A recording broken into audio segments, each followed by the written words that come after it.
Everyone, welcome to the full Ratna YouTube channel.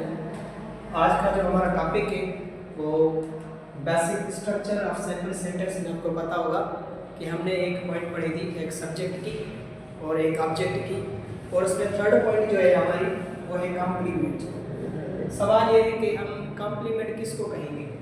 इसका answer मैंने लिखा है a word required to complete the meaning of an intransitive verb. ठीक है, इसका मतलब ये है कि अब हमारे पास है दो अल्फाज, एक है सब्जेक्ट और एक है हमारा कॉम्प्लीमेंट। सब्जेक्ट में क्या होता है कि सब्जेक्ट सेंटेंसेस में ऐसे होते हैं कि वहाँ पे इस पॉइंट में कि जब वर्ब को नीड होती है किसकी, ट्रांजिटिव वर्ब की। जैसे कि हमारा ऑब्जेक्ट था, ऑब्जेक्ट में मैंने कहा था ही ईट्स जस्ट लाइक अ बिरयानी, तो इसका मतलब है इस वर्ब को नीड हो रही है किसकी, इस ऑब्जेक्ट की। मगर इस कॉम्प्लीमेंट में क्या होगा कि ऐसा अल्फाज जिसको नीड हो मीनिंग को कंप्लीट करने के लिए, किसकी, दैट्स इंट्रांजिटिव वर्ब की। ऑब्जेक्ट में था ट्रांजिटिव वर्ब, मगर इस कॉम्प्लीमेंट में क्या है, वो है हमारा कौन सा वर्ब, दैट्स इंट्रांजिटिव वर्ब। अब इंट्रांजिटिव और ट्रांजिटिव होते क्या है, इसका मतलब है ट्रांजिटिव वर्ब उसको कहेंगे, transitive verb always consist on एक सब्जेक्ट, एक वर्ब, एक एंड ऑब्जेक्ट। इसका मतलब है ट्रांजिटिव वर्ब को हमेशा नीड होती है किसकी, ऑब्जेक्ट की, मगर इंट्रांजिटिव वर्ब को कभी भी ऑब्जेक्ट की नीड नहीं होती। जैसे कि अगर मैं सेंटेंस ऐसा कहूँ कि ही स्पीक्स द ट्रुथ, तो इसका मतलब है ही सब्जेक्ट है, स्पीक वर्ब है और ट्रुथ क्या है, दैट्स ऑब्जेक्ट है। मगर ऐसे कहूँ कि ही स्पीक्स लाउडली, तो अब इसका मतलब है स्पीक में बात क्या है, ऑब्जेक्ट नहीं है वहाँ पे। इसका मतलब ये हो जाएगा कि इसको हम कहेंगे this is the intransitive verb. अब कॉम्प्लीमेंट को हम यूज कैसे करेंगे, words used as a complement. इसकी फर्स्ट पॉइंट है दैट्स अ नाउन। जैसे कि मैंने सेंटेंस लिखा है यहाँ पे, असलम इज अ टीचर। अब ऐसे है, ऐसा है हमारे पॉइंट इसमें कि ऑब्जेक्ट और कॉम्प्लीमेंट में मेन डिफरेंस क्या है। अब वहाँ पे क्या लिखेंगे कि अगर किसी पॉइंट में हमारा कोई भी, जैसे कि मेन वर्ब है या कोई एक्शन वर्ब है, अगर एक्शन वर्ब के बाद हमें कोई भी ऐसी पॉइंट आएगी, वहाँ पे क्या करेंगे कि एक्शन वर्ब के बाद हम वहाँ पे जो नाउन रखेंगे वो हमारा ऑब्जेक्ट होगा। मगर ये हमारा इज, ये है स्टेटिव वर्ब। अब स्टेटिव वर्ब के बाद ये भी नाउन है, तो इसका मतलब ये होगा, मगर इसके मतलब ये होगा कि स्टेटिव वर्ब के साथ साथ हम इसको क्या कहेंगे, this is the linking verb. अब लिंकिंग वर्ब के बाद अगर वो नाउन आ रहा है तो इसका मतलब है वो हमारा है कॉम्प्लीमेंट। अगर मैं ऐसे कहूँ, इसका सेंटेंस ऐसे कहूँ कि ही रन्स, ठीक है, तो इसका मतलब है इसमें एक सब्जेक्ट और इसमें एक वर्ब। मगर ऐसे देखो ही राइट अ लेटर, अब इसका मतलब लेटर जो है वो हमारा क्या है, वो हमारा ऑब्जेक्ट है, वो कॉम्प्लीमेंट नहीं है।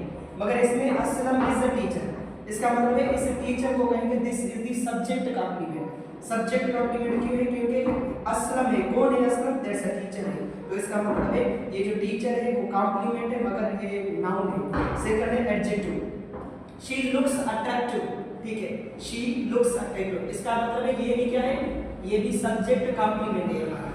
कौन है, इसका मतलब है कौन है अट्रैक्टिव, दैट्स अ शी, तो इसका मतलब है इसकी लिए इधर जा रही है तो इसको कहेंगे शी लुक्स अट्रैक्टिव, तो इसका मतलब ये भी अट्रैक्टिव जो है वो कॉम्प्लीमेंट है, मगर यूज कैसा हुआ, जैसा एडजेक्टिव के मुताबिक। थर्ड पॉइंट है इसकी दैट्स अ प्रोनाउन। मैंने लिखा है द प्रॉब्लम इज दिस, ठीक है, अब इज ए स्टेटिव वर्ब, इसका मतलब लिंकिंग वर्ब है। अब ये जो दिस है, दिस हमारा क्या है, दैट्स अ प्रोनाउन। कौन सा pronoun, that's a demonstrative pronoun. जैसे कि दिस, दैट, दीज, दोज और सच, ये जो अल्फाज है वो हमारे डेमोस्ट्रेटिव प्रोनाउन है। तो ये जो पॉइंट है स्टेटिव वर्ब के बाद क्या है, दैट्स अ प्रोनाउन, मगर कौन सा pronoun, that's a demonstrative pronoun. अब सेकंड पॉइंट है इसकी प्रेजेंट पार्टिसिपल। जैसे कि मैंने लिखा है the book appears, that's interesting. अब इसका मतलब है इसमें इस वर्ब के बाद क्या रखा है, दैट्स इंटरेस्टिंग, तो इसका मतलब ये भी हमारा इन फॉर्म ऑफ वर्ब है। तो ये जो पॉइंट है हमारी, इसको हमने यूज किया है कैसे, इसका मतलब है कॉम्प्लीमेंट का, इसका मतलब है ये हमारा ऑब्जेक्ट नहीं है, ये क्या है, दिस इज द कॉम्प्लीमेंट, तो इसका मतलब है इस वर्ब के बाद जो हमारा इन फॉर्म ऑफ वर्ब आ जाए तो इसका मतलब ये बन जाएगा, वो हमारा वर्ड जो होगा वो हमेशा कॉम्प्लीमेंट होगा। सेकंड पॉइंट है इसकी टू इन्फिनेटिव, ठीक है, जैसे मैंने लिखा the train is to start, अब ये भी इज है तो इसका मतलब ये भी स्टेटिव वर्ब है और ये भी स्टेटिव वर्ब है और ये भी स्टेटिव वर्ब है, मगर इस स्टेटिव वर्ब के बाद कॉम्प्लीमेंट की जगह पे क्या रखा है, जैसे इन्फिनेटिव, तो इसका मतलब है टू स्टार्ट। जैसे आपको याद होगा मैंने इस ऑब्जेक्ट में पढ़ाया था कि ऑब्जेक्ट को भी हम यूज कर सकते हैं एज इन्फिनेटिव, जैसे कि आई वांटेड टू गो, ठीक है, और इसका मतलब है उस सब्जेक्ट में कैसा लिखा था हमने कि to write a letter is very difficult. तो इसका मतलब है इस इंफिनिटिव को सब्जेक्ट की जगह पे भी रख सकते हैं, ऑब्जेक्ट की जगह पे भी रख सकते हैं और इंफिनिटिव की जगह पे रख सकते हैं, मगर ये स्टेटिव वर्ब है तो इसका मतलब ये बन जाएगा। और इसका पॉइंट है एडवर्ब के मुताबिक हम इसको यूज कर सकते हैं, जैसे मैंने लिखा है वाटर इज एवरीवेयर। अब इसका मतलब ये स्टेटिव वर्ब है तो इसका बाद क्या रखा है एवरीवेयर। एवरीवेयर है क्या, this is the adverb of place, ठीक है। तो इसका मतलब ये है एवरीवेयर है क्या, ये एडवर्ब है, ठीक है। एडवर्ब कौन सा है, इसका कहेंगे ये एडवर्ब ऑफ प्लेस है, क्योंकि ये शो कर रहा है किसको, दैट्स अ प्लेस को। और लास्ट पॉइंट है इसकी दैट्स अ फ्रेज। हम कॉम्प्लीमेंट को हम यूज कर सकते हैं फ्रेज के पॉइंट के मुताबिक, जैसे मैंने लिखा है my father is in the room, ये जो इन दी रूम है this is what, this is the phrase. तो इसका मतलब ये बन जाएगा। तो याद रखें कि इस कॉम्प्लीमेंट को हम इन पॉइंट्स की मुताबिक हम वहां पे यूज कर सकते हैं। अब इंशाल्लाह कल जो हमारा टॉपिक होगा हम डिफरेंशिएट और एग्जांपल्स के साथ साथ जो के सब्जेक्ट के काइंड से, ऑब्जेक्ट के काइंड से और कॉम्प्लीमेंट के काइंड से, तो इन तीनों को वहाँ पे एग्जांपल के साथ डिफरेंस उसको रेफर करके कि इसका मतलब है ये जो हमारा डायरेक्ट और इनडायरेक्ट ऑब्जेक्ट है, ठीक है। तो इसका मतलब सब्जेक्ट कॉम्प्लीमेंट है और ऑब्जेक्ट कॉम्प्लीमेंट है, तो इनमें वहाँ पे कल इंशाल्लाह इनको बयान करेंगे कि कौन सा इन तीनों में मेन डिफरेंस है।